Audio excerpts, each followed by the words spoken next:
Du haut du Mont-Royal, l'un des plus beaux points de vue de la ville. Ici, dans le Vieux-Port, Montréal, carte postale.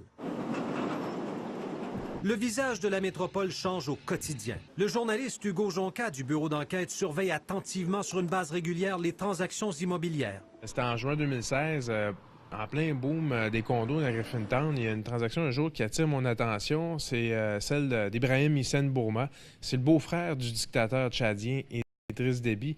Lui, tout d'un coup, il achète plus de 3 millions de dollars de condos d'un coup. Une année complète d'enquête journalistique menée par Hugo Jonca et ses collègues pour apprendre que des dizaines de propriétés, particulièrement ici à Montréal, sont entre les mains des politiciens, des hauts gradés et des hommes d'affaires proches des régimes les plus corrompus d'Afrique. Ils investissent depuis des années dans l'immobilier québécois, presque toujours sans prendre d'hypothèque, ce qui ne semble pas avoir éveillé la curiosité des autorités.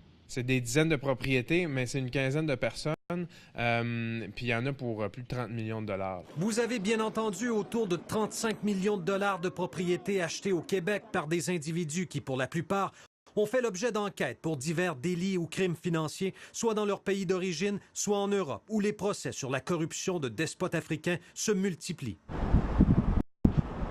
On vous amène à l'île des Sœurs, rue O'Reilly, un condominium d'1,6 million de dollars détenu par Rachida Kaba. Son mari, Tite Kaba, est soupçonné d'avoir produit un faux titre foncier au Congo-Brazzaville au bénéfice d'un proche du dictateur Denis Sassou Nguesso. Le couple Kaba a transigé pour près de 4,5 millions de dollars en propriété depuis 2008 à Montréal et dans les Laurentides, mettant la main notamment sur cette somptueuse demeure de plus d'1 million de dollars à Piémont.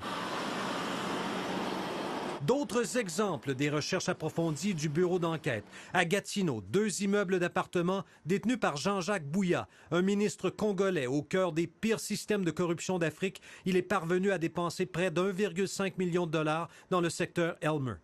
Que l'amour de Dieu. Wilfrid Nguesso, fils de dictateur. Il est propriétaire de cette maison d'1,4 million dans Ville-Mont-Royal. La France vient de l'arrêter pour blanchiment de détournement de fonds publics.